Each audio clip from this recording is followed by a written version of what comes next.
They told me not to speak unless spoken to. They told me to stand still, keep my eyes down, and definitely not to engage with the StoRy commander unless it was through the approved diplomatic interface, which looked like a chrome lobster and sounded like an accountant from northern Scotland. But when you've been awake for 26 hours, your blood caffeine level is indistinguishable from jet fuel, and you've just accidentally locked yourself in a gravity-inverted restroom pod. You stop caring about protocols. It started with a cough. More accurately, it started when Commander Vyrya narrowed her eyes and uttered a phrase that sounded suspiciously like someone gargling marbles underwater. The translator converted it to, "You speak much but say little. Are all Terrans so inefficient?"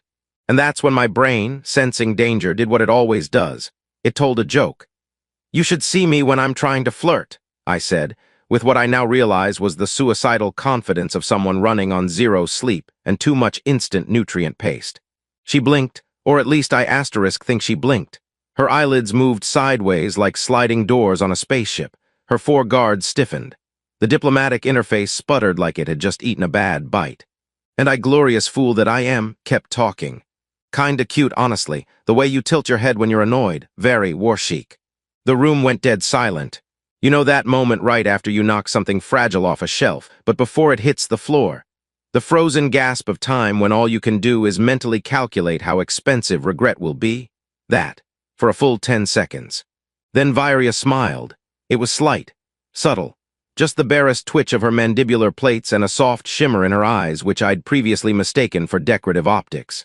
But her guards, 7-foot armored lizards with halberds and facial tattoos that translated to death before mild inconvenience, immediately dropped to one knee. And that's when I realized I'd just proposed. I didn't mean to, obviously. I mean, I don't even know what asterisk species I'm into, let alone what constitutes a proper courtship ritual in a society where eye contact is a sign of impending combat, and their version of a bouquet is a severed enemy antenna. But none of that stopped the diplomatic aide from fainting, or the human ambassador from choking on his synthesized whiskey, or the translator from rebooting mid-sentence and blurting, "Congratulations, the union is initiated." No, hold on, I stammered. Vyrya turned her head slowly toward me. There was something unreadable in her expression, something between amusement and analysis, like a cat discovering its toy might be sentient. "You find me cute," she said, in accented English that made every syllable sound like it had been sharpened. "It was a joke," I said quickly. "A cultural misunderstanding happens all the time. I once accidentally called a Martian customs officer a tangerine of discontent. Long story." "You called me cute," she repeated. Oh no, she was enjoying this. "It's a compliment," I said, "a small one. Harmless, like saying your warships have nice fins." Her smile deepened. One of the guards made a sound like a snare drum being dragged through gravel. Approval, threat, laughter. StoRy emotional range was famously tricky to parse, somewhere between poker-faced murder and light teasing with plasma blades. "Terran consort initiates with humor," she said to her guards. "I'm not a consort," I said. "You are now," she replied. And just like that, I was escorted, gently but unmistakably, to her private quarters on the diplomatic barge. I tried protesting. I really did. But it's hard to argue with people who think sarcasm is a mating dance and who can snap your femur by blinking too hard. Her quarters were unexpected. Picture a cross between a Buddhist temple and a science lab designed by someone who once saw a painting of Earth but got distracted halfway through. The floor pulsed softly beneath my feet, alive with biocircuitry. Floating orbs of mist drifted by, occasionally chiming softly with what sounded like Gregorian chants remixed by dolphins. In the center of the room was a low couch made of what I was hoping was some sort of synthetic fur, not sentient. "You may rest," she said. "I've sent for your ceremonial robes." "That won't be necessary," I said, inching backward. "I'm really just the interpreter. I barely passed the StoRy lexicon module. I once mistranslated diplomatic immunity as exempt from all mating challenges." Her eyes glinted. "You are pleasing. I've been told that before, usually by vending machines." A pause, then a asterisk laugh asterisk. Honest-to-God laughter asterisk. It echoed through the chamber like thunder in a crystal canyon. "You amuse me, Terran. This is a rare thing." "I aim to confuse," I said. "You know, to keep expectations low." Another pause. Rest. Tomorrow you will be presented to the council. Wait, the what now? She turned away, her cloak billowing dramatically even though there was no wind, probably a built-in fan or just raw charisma. And Alex, she said, not looking back. Yes. Do not ever call another StoRy cute. Duly noted. When the doors slid shut behind her with a sigh, I sat down slowly on the suspiciously warm couch and buried my face in my hands. I had just insulted a war commander, accidentally proposed marriage, and become the center of an interspecies diplomatic incident. Again, and worst of all, she really was kind of cute when she smiled. I woke up to find an orb floating 6 inches from my face whispering the phrase asterisk, awaken, consort, and face your ascension with moist enthusiasm. It was not my ideal alarm clock. I swatted at it. The orb dodged with the grace of a smug hummingbird and gently zapped me in the forehead. Not enough to cause real pain, just the kind of electric insult that said asterisk, I'm smarter than you and also semi-sentient. Fine, I groaned.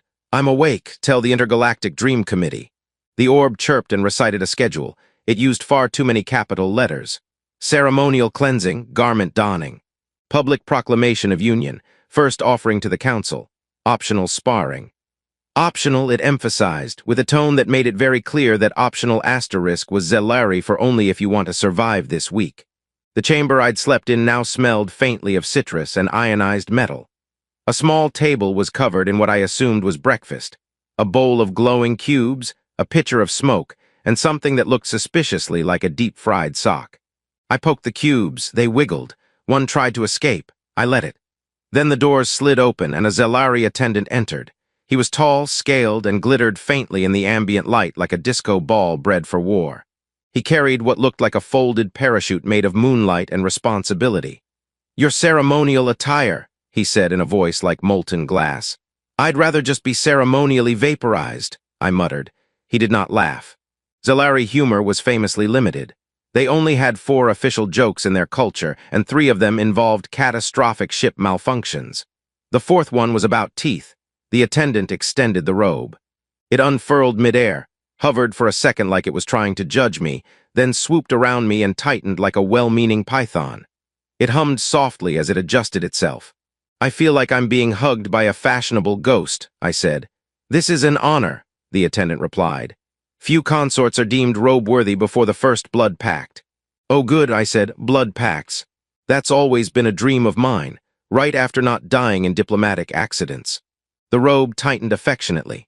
Moments later, I was escorted, by 2 guards and 1 overly enthusiastic orb, through the vast interior of Vyria's flagship. The halls were a mosaic of technology and biology, walls that pulsed faintly with data, doors that exhaled as they opened, lights that blinked in slow, living rhythms. Every StoRy I passed bowed. Some saluted. One offered me a larval snack from a pouch, which I politely declined with a series of panicked hand gestures that may have accidentally signaled, my teeth are for ceremonial use only. We arrived at the Grand Convocation Hall. Now I'd seen big rooms before. Once did a language seminar in a Martian hyperdome that seated 10,000 and came with its own climate. But the Convocation Hall wasn't just asterisk large asterisk. It was asterisk grandiose asterisk, in that way only civilizations that build star-eating war machines can pull off. A tiered arena of gleaming obsidian and hovering thrones, surrounded by banners woven from the dust of extinct moons. And at the center, standing as if she'd been carved from victory itself, was Vyria. She wore armor that shimmered with active defense fields, a cape that probably had more diplomatic authority than I did, and a ceremonial blade longer than I was tall. She looked like the final boss of a video game where diplomacy is optional and sarcasm gets you killed. I waved weakly. She did not smile this time. Instead, she stepped forward and placed one hand over her chest, an old StoRy gesture typically reserved for moments of vulnerability, battle, or imminent vomiting. The crowd murmured. "This is my chosen," she said, her voice amplified by invisible tech. He offered words of boldness in the chamber of decision. He saw my anger and called it beauty. He faced my soldiers and remained upright. I coughed, mostly upright. Her eye ridges twitched. He speaks again without permission. It is endearing. The hall erupted in what I think was applause. It involved stomping, clicking, and one individual in the back spraying glitter into the air. Terrans have strange courtship customs, one council member muttered to another. Do all of them mock death so freely? I believe he is defective, the other replied. Vairia raised a hand. Silence fell again. Let the council witness. The bond is not yet sealed. It may be rejected, challenged, or accepted. Challenged, a muscular Zelari warrior 3 times my size stepped forward. He had spikes, not decorative, mood spikes. They pulsed red. I challenge, he hissed, for the honor of Commander Vairia. Okay, nope, I said, backing up. Vairia didn't move. I am Vex, the warrior roared. Eater of fire, breaker of teeth. I will prove my worth through the right of bone and steam. I have hollow bones, I shouted. Like a bird, you'd be committing an ecological violation. The council hummed. Vairia stepped forward. No, she said calmly, he is mine. The crowd gasped. Vex roared in frustration and punched the floor hard enough to leave a crater. I took a step back, tripped over my own robe, and was only saved from face-planting by the orb catching my forehead. Consort remains intact, it chirped. Victory. Vairia turned toward me and extended her hand. Her claws retracted carefully, I noticed. Come, she said, we will share breath before the council. That's not a euphemism, right? I asked, because last time someone said that, I had to undergo a lung cleanse on Io. She blinked sideways. I stepped forward and took her hand. It was warm, slightly terrifying, but warm. As we stood together, facing 100 alien dignitaries and a very sulky would-be challenger, the orb whispered to me again. Congratulations, you have survived courtship phase 2. Please enjoy your complimentary upgrade in consort status. Is there a badge? I whispered. No, it replied. But your quarters will now include a personal mist servant and a 10% increase in door-opening priority. Somewhere deep inside me, a tiny voice sighed. I was starting to think this might actually be happening. My new quarters had a button labeled *, emergency consort exit. I pressed it. A soft chime replied, request denied, status too valuable. And that, as they say, was that. I stood in the middle of a room that seemed designed by someone who had once skimmed a human architecture blog while on experimental sedatives. The furniture floated. The floor blinked. There was a ceiling-to-floor panel that occasionally displayed rotating images of Vairia gazing at me with the dispassionate interest of someone wondering whether I'd make a better consort or furniture piece. I'd only been engaged, accidentally, for 21 hours. Already there were fan chants. The orb assistant hovered beside me, blinking in a smug rhythm. I had begun to suspect it could taste my discomfort. Would you like to review your new schedule? It chirped. No, I said. Understood, it said, initiating overview. It projected a list of events in the air. *090. Breath synchronization session. 0945. Ceremonial grooming by electrostatic puffbeasts. 10:15. Consort etiquette orientation. Level 2 tail awareness. 11:0. Language enrichment. Moans, growls, and purring as diplomacy. I raised a finger. Am I expected to moan at people? The orb paused, then made a noise that I was 78% sure was a stifled laugh. Only in very specific contexts. And tail awareness. Do not touch hers, do not compliment others. Do not inquire about movement patterns. Under no circumstances should you attempt to mimic wagging. This is starting to feel less like a relationship and more like preparing for a zoo internship. Before the orb could explain the difference, the door sighed open and 2 Zelari attendants entered, each carrying a half-sphere that hissed and glowed like it might be trying to develop sentience through sheer anxiety. The consort will bathe now, one said. Oh no, I replied. The consort will remain exactly where he is until someone explains if that thing is trying to eat me or wash me. Both, the other said. I was afraid of that. The spheres turned out to be cleansing units. They hovered, made vaguely offended whirring noises, and puffed clouds of microscopic nanoflora across my skin, leaving me smelling like ozone and unearned responsibility.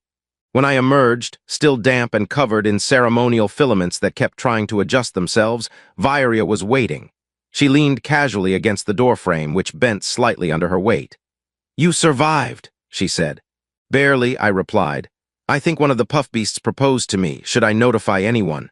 It will get over you, she said. Eventually. She entered the room like a weather event, all calm strength and subtle menace. I shuffled awkwardly as the robe cinched itself again around my midsection, reacting, I assume, to her presence. You seem unsettled, she said. I'm human, I said. We get unsettled if our coffee tastes slightly different. Right now, I've accidentally married an alien warlord, am being followed by a talking light bulb, and scheduled to purr at high-ranking officials. I think I'm handling it with heroic grace, all things considered. You are amusing. You keep saying that like it's not a warning sign. She approached, and for a moment I thought she was about to touch me. Instead, she studied me like one would a curious but fragile creature. Do you know why my guards kneeled? I assumed it was the accidental marriage. In our culture, smiling is a sacred gesture, she said. It is shown only in the presence of one who has pierced the armor of the soul. I just called you cute. Yes, she said. And I allowed myself vulnerability. That's a terrible idea, I said. I can barely be trusted with microwave settings. She turned to the wall panel. The image changed, Vairia standing in battle, her blade glowing, surrounded by defeated enemies. In the center of the image, me, looking confused and possibly sneezing. This image has circulated 12 planetary networks, she said. You are considered a symbol of union and unpredictability. I'll take that as a compliment. You are now expected to attend the high feast of accord. Oh no, your presence confirms the sincerity of our alliance. I've been told I ruin sincerity by simply being in the room. She blinked slowly. Then perhaps that is what we need. I was about to reply with something clever, and her panicked when the orb buzzed urgently. Alert! A diplomatic delegation from the Orion Compact is arriving early. They request a private meeting with the consort. Why me? I asked. They believe you hold influence over Vairia. They also might want to see what a human consort looks like in ceremonial robes. Great, I'll bring snacks. Vairia narrowed her eyes. The Orions are cunning, they may try to sway you. I'm easily swayed, I said. Offer me a clean towel and an exit plan, and I'll probably tell them my childhood security codes. You joke, she said, stepping close again, but they will test you. I'll pass the test. You do not know what the test is. That's never stopped me before. She turned, the matter apparently settled, and strode out. I turned to the orb. What do you think they'll ask me? The Orion delegation smelled like lilacs and old coins. I mean that both literally and metaphorically. They arrived in a wave of shimmering silver robes, flowing behind them like they were caught in a wind that only obeyed wealth. The scent, a strangely floral chemical signature, was apparently meant to signal peaceful intent. Unfortunately, my sinuses interpreted it as a direct biological threat. I sneezed 4 times before I could bow. The tallest one stepped forward. His head was smooth, reflective, and shaped like a reversed teardrop. His eyes blinked sideways and diagonally. The translator identified him as *Envoy Calrix***, which sounded like a cologne brand designed to sell danger to middle-aged executives. You are the consort, he said, voice soft and angular. I am *** consort, I corrected.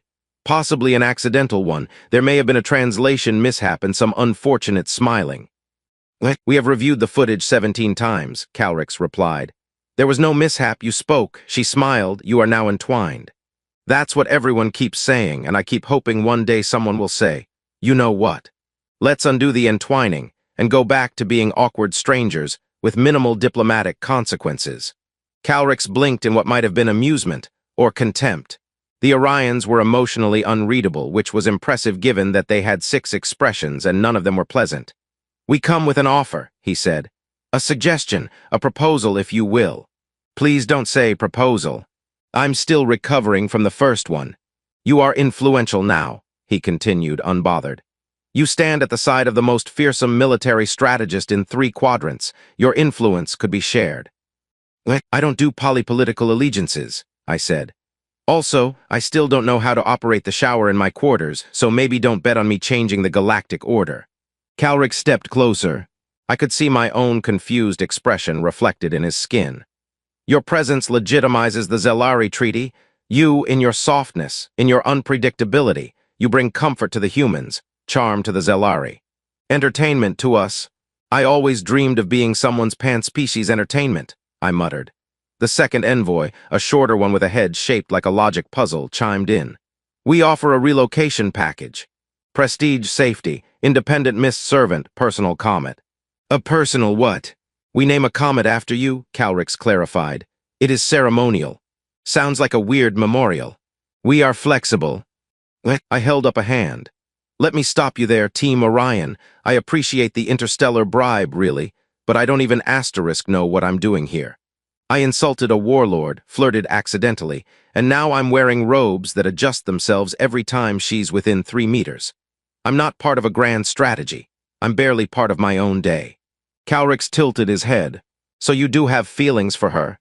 Did I say that? You did not asterisk say that. Okay, you're trying to Jedi this conversation and I haven't had breakfast. Back off. The envoys stepped back as one, synchronized like dancers or particularly smug birds. Very well, Calrix said. But remember, alliances can fracture, and no union, no matter how charming asterisk, is immune to pressure. Got it, political threats delivered with a floral aftertaste. Classic diplomacy. They departed in silence, trailing data vapor and a faint musical hum that seemed to mock my posture. As soon as they were gone, the orb buzzed from behind a potted organism that had been slowly rotating toward the sunbeam. You handled that with 43% dignity, it said cheerfully. An improvement from last time. I don't like you, I told it. That is consistent. I was still rubbing the side of my head when the door opened again. This time without warning, because apparently asterisk privacy is a luxury I'd traded for robe privileges. And in walked Vairia.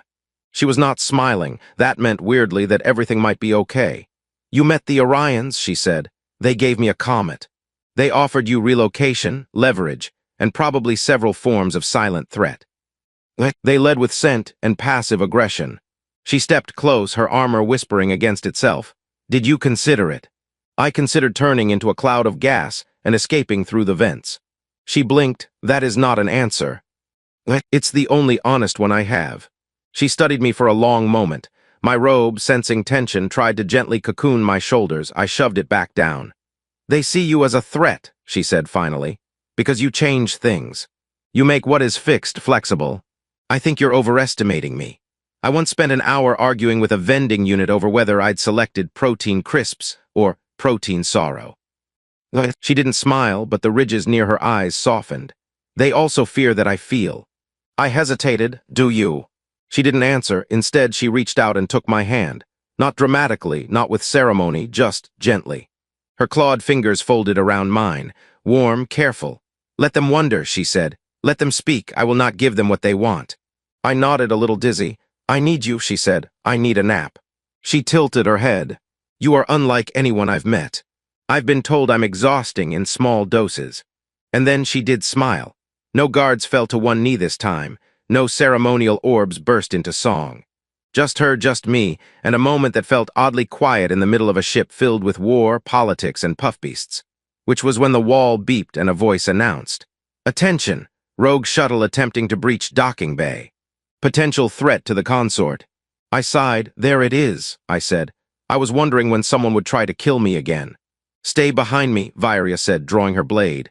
Oh no, I said, I'm coming with you. If I die, I want to see who finally couldn't handle my charm. You're going to get stabbed. Then I get a scar. That's romantic, right? You're insane. Only in 3 languages. And just like that, we ran toward danger. Again. I had never seen a Zelari warblade cut through a docking bay wall before. Turns out, it's equal parts terrifying and beautiful. Like watching a lightning strike develop a moral compass. The shuttle that breached security didn't stand a chance. One moment it was screeching through the artificial atmosphere. The next it was lying in 4 slightly steaming pieces, and Vairia hadn't even broken a sweat. You didn't even ask questions, I said, peering from behind the stack of emergency rations I ducked behind. What if they were just lost or delivering pastries? Then the pastries should not have been aimed at our fuel core, she replied, shaking plasma residue off her blade. Fair point. The remains of the shuttle smoldered. 2 Zelari soldiers were already sifting through the wreckage while the mist system activated overhead, pumping a light lemon-scented fog designed to calm nerves and sterilize trauma. I appreciated the effort, though I'd also just swallowed half a lungful of it and now tasted citrus despair. What was that? I asked. Rogue mercenaries hired. She paused, likely not by the Orions, too subtle. This is Varnian work. Varnian. That the tentacle folks with the superiority complex and the really confusing mating diagram. They believe I have destabilized the power balance by accepting a consort outside their expectation parameters. So basically, I'm someone's political earthquake. You are someone's many things, she said without looking at me. Okay, I said, but if you ever start a sentence with, you are someone's tactical mistake, I reserve the right to throw myself out the nearest airlock. She finally looked over at me, one brow ridge lifting in the Zelari version of fond exasperation. You remain yourself. I try, I said, dusting ash off my robe. Also, I think your robe just tried to shield me again. It is bond-linked. Can we tone that down a little? It keeps humming when you're near. I'm getting questions. You always get questions. She turned toward the command deck, and I hurried after her, hoping the next stage of the day wouldn't involve more violence, diplomacy, or citrus fog. It involved all three. The council was waiting when we arrived. Not in a grand hall this time, but in a secure chamber with walls made of living alloy that absorbed sound and radiated a soft, ever-changing light pattern meant to subconsciously reinforce cooperation. Instead, it mostly gave me motion sickness. The central figure leaned forward. A Zelari elder, her scales a pale, iridescent green. She carried a staff that pulsed every time she spoke. You were attacked. We neutralized the threat, Vairia said. The elder turned to me. And did you assist? I provided emotional support, I said, and hid very bravely. Another council member grunted. Why not return the consort to Earth? His presence draws fire. I also draw fans, I said, and questionable art. They ignored me. Vairia's voice went low. Removing him would not change the threat. It would only fracture the alliance, and it would offend me. A tense silence settled. Then the orb buzzed to life beside me. Alert! Fan mail from Sector 12 has increased by 400%. Most frequent message. When will the consort release a skincare routine? See, I said, raising a hand. I'm a diplomatic asterisk asset. You are a disruption, the elder said. He is a reminder, Vairia said sharply. That change cannot be forged in silence. It must be spoken, laughed at, even mocked. I blinked. Wait, was that a compliment or a confession? She said nothing. I looked at the orb. It blinked once. Definitely leaning confession, I whispered. Later, after more murmuring and at least 3 polite demands that I stop talking while the council spoke, Vairia and I returned to her quarters. The doors closed behind us with a sound that suggested the ship itself was relieved we'd survived another meeting. I'm sorry, I said, flopping onto the edge of one of her hovering meditation slabs, for being a liability. You are not a liability, she said. Then I'm at least an expensive accident. She moved closer, sitting across from me. You are not what I expected, but I did not need what I expected. I needed something else. Well, lucky you, I've been described as something else at least twice by medical professionals. She laughed, not a full Zelari war chuckle, but a quiet exhale that made the lights in the room flicker, because apparently her joy disrupted the ship's energy balance. Or maybe I was just imagining that. I don't want to be a symbol, I said, softer this time. You are not, she said. You are a person, but people see what they need. Some see hope, some see threat, some see amusement. And what do you see? She didn't answer right away. Her claws flexed and retracted, nervous tick or cultural signal, I wasn't sure anymore. I see a choice I made, and one I do not regret. The orb interrupted before I could mess that up. Reminder, consort and commander are scheduled for the Feast of Accord in 3 hours. Formal attire required, purring optional but encouraged. Oh no, I groaned, not the feast.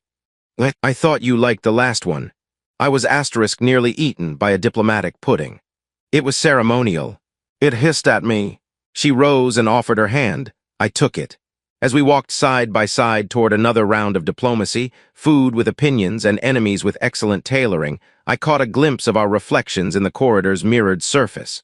We looked ridiculous, but somehow right. And somewhere deep down, I started to wonder if I'd ever stop getting in trouble long enough to admit how much that thought scared and thrilled me. The Zelari don't eat dinner so much as asterisk battle asterisk it. At the Feast of Accord, the first dish actually growled at me, just a little. A soft, menacing grumble from a plate that had teeth, real ones, some of which were still wiggling. Should this be moving? I asked, poking the nearest item with a ceremonial prong that looked suspiciously like a tuning fork. It is a challenge meal, Vairia said beside me, calmly slicing her portion with a blade that had its own name. You must assert dominance before consuming it. I looked at the plate looked back, then it blinked. Nope, I said. I'm not going to eat anything that can pass a vision test. Across the long obsidian table, several dignitaries from other species watched in a mixture of curiosity and mild horror. The council sat at the head, solemn as always, while representatives from the Galactic Compact, the Nebular Accord, and the very flexible beings from the StoRy conglomerate performed their own meal rituals. One of the StoRy slurped something that glowed and then cooed in 7-part harmony. I can get you a simpler dish, Vairia offered, amused. Perhaps something without a survival instinct. Yes, please, I said, raising a hand like a kid asking to be excused from gym class. Do you have anything that won't try to avenge its brothers? Moments later, a smaller, significantly less threatening dish was placed before me. A bowl of pale cubes soaked in something that smelled faintly of vanilla and inevitability. Is this safe? I asked. The orb stationed nearby pinged. Relatively, side effects may include accelerated empathy, temporary language confusion, and mild singing. I took a bite. It was fine. Slightly sweet, slightly spicy, and absolutely committed to not being understood. Meanwhile, Vairia had already finished her main course and was being toasted by a StoRy general who looked like a carnivorous statue. To the commander, he declared, raising a goblet filled with liquid that shimmered like sarcasm. And her Terran flame. I choked. I'm sorry, what did he just call me? It's an expression, Vairia said, a symbol. Flame means you are unpredictable, dangerous, potentially contagious. That sounds less like a pet name and more like a health advisory. I find it accurate. Thanks, I think. Just as I was recovering from being called a wildfire with diplomatic clearance, the lights dimmed. A hush spread across the hall. From a floating dais in the center, a tall figure descended, veiled in shadow and layered cloth. That, Vairia whispered, is the StoRy Dreamkeeper. The what now? They interpret symbols, visions, union omens. I already regret asking. The Dreamkeeper raised a hand, and a low hum filled the chamber, psychic resonance according to the orb. Every dish stopped moving, even mine.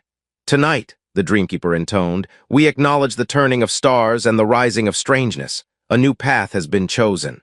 Eyes turned to us. Oh no, I muttered. Are we being prophesied again? It is unavoidable, Vairia said. Do I get a say in any of it, or am I just fated to be the comedic relief of a galactic legend? You are the strange element, the Dreamkeeper continued. The smiling light, the unbalanced axis upon which logic shudders. I blinked. I feel called out. The Union stands at the threshold, the Dreamkeeper went on. To cross, they must undergo the trial of reflection. Do we get a coupon for that? I asked. Or is it just standard with the entree? Silence, the orb whispered. This is sacred. The trial, the Dreamkeeper said, shall take place in the Hall of Mirrors under the third moon's gaze. Tonight. Vairia tensed just slightly, enough that I noticed. You okay? I whispered. It is an old rite, she said. One rarely used, it tests compatibility. You mean like a cosmic personality quiz? With consequences. Oh, good. I was worried things were becoming too easy. After the feast, we were led, escorted really, by ceremonial guards who marched like their knees were making political statements, through the ship's upper decks. The Hall of Mirrors wasn't made of mirrors exactly. It was more like stepping into a memory that had been shattered and stitched together by a god with a flair for mood lighting. Fragments floated midair, reflecting not just our appearances, but moments, conversations, fears. I saw myself nervous and joking in the negotiation chamber. I saw Vairia's smile. I saw her alone, staring at nothing, armor unfastened. I didn't expect that, I whispered. You were not meant to. A sphere appeared before us, pulsing, the trial's interface. Participants, it said, please declare your intent. I intend to survive this without crying in front of aliens, I said. Noted, the sphere replied. I had just started to enjoy a brief moment of calm. Feet up, snack orb in hand, robe mercifully deactivated. When the ship's emergency klaxon began blaring in the key of "You're about to regret everything." The orb zipped to life beside me. Alert, high-priority distress signal from diplomatic vessel Theta 6. Status, compromised, survivors, unknown, location, drifting in no-gravity sector, 12 minutes from current course. So, not a brunch invitation, I muttered, already rising. Vairia was already moving when I reached the bridge. She was issuing orders in a clipped tone that made battle-hardened lieutenants look like interns caught misusing the copier. When she noticed me, she didn't ask why I was there. She just nodded. which in our increasingly strange relationship was either a sign of respect, trust, or that she was too distracted to argue about robe etiquette. What happened? I asked, strapping into a seat that had more buttons than a guilt-ridden android. Theta 6 was transporting negotiators from the Carathian Neutrality Accord. If they're harmed, half the outer colonies will declare war out of spite.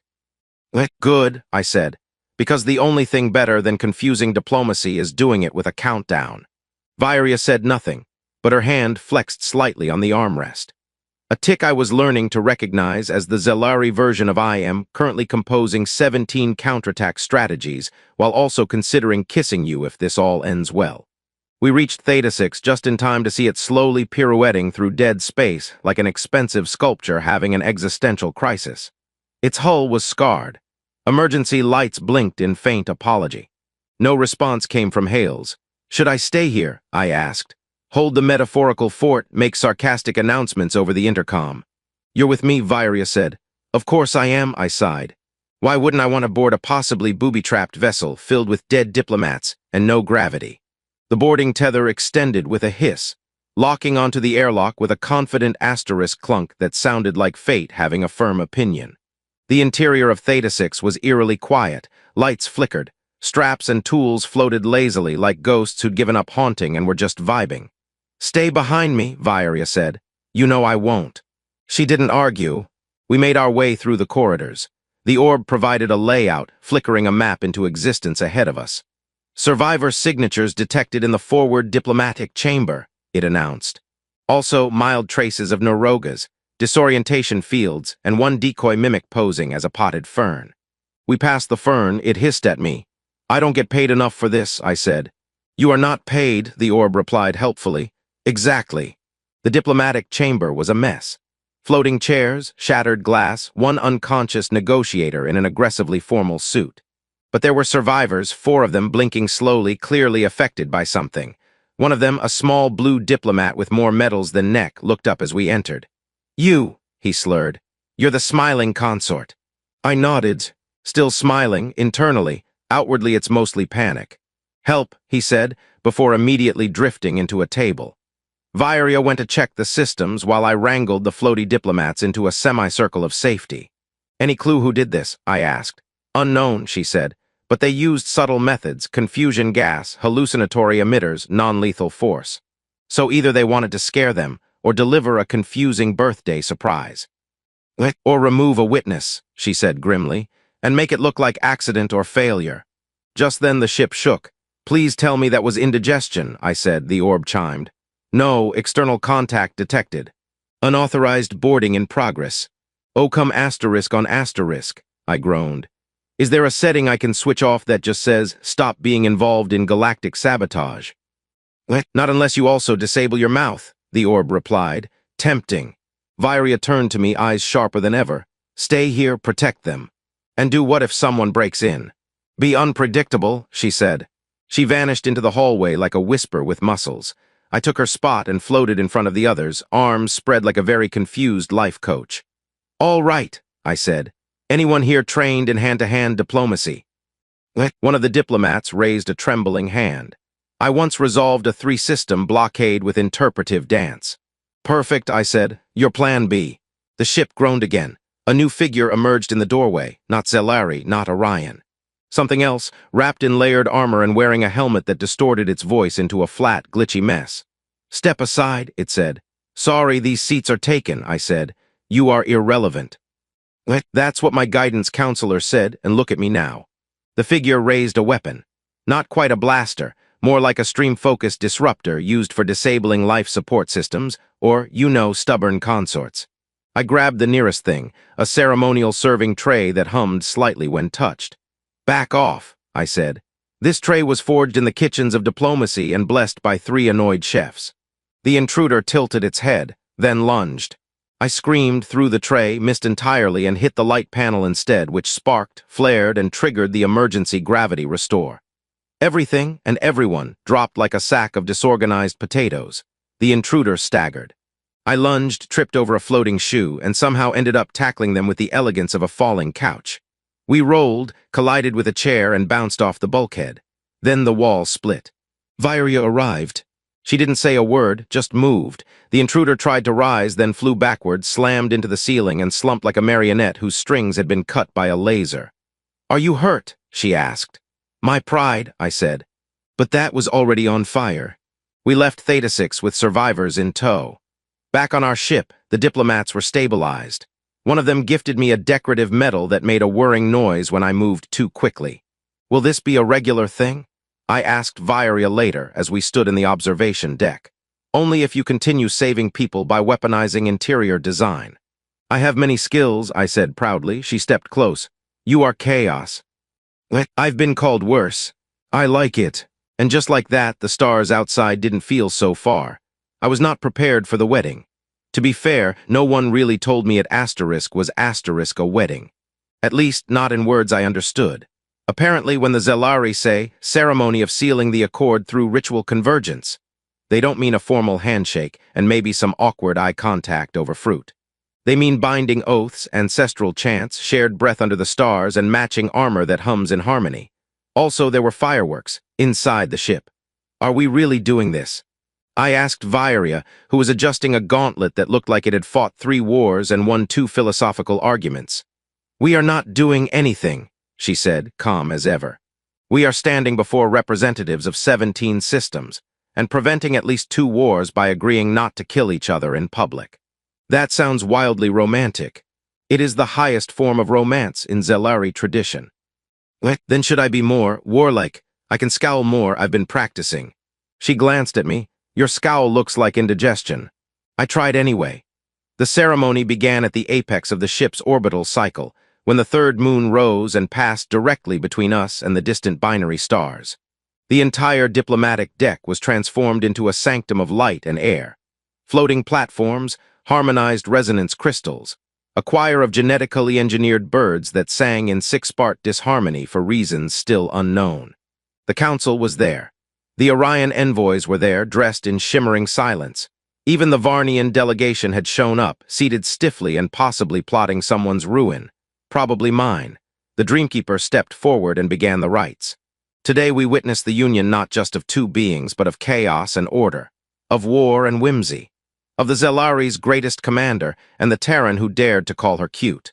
There was a pause, then scattered laughter. From the Asterisk Council, I turned to Vairia. "They laughed, should I be worried?" "They are accepting you," she said, "or they're just happy I didn't explode." "Both can be true." Then it was our turn to speak. Vairia went first. She stepped forward and placed her hand on the ceremonial stone, which was probably sacred and definitely warm. "In you, I found not what I expected," she said, "but what I needed. You brought imbalance and through it clarity. You forced me to smile, and through that I found strength." The entire hall went quiet. Even the birds paused mid-cacophony. Then everyone looked at me. I cleared my throat. The robe shifted gently, probably to comfort me or just remind me it was still listening. "I don't know what I expected when I signed up for this assignment," I said. "Probably a lot of translating. Maybe some light alien snacks. Definitely not becoming the face of a peace treaty or getting tackled by rogue diplomats. But here we are."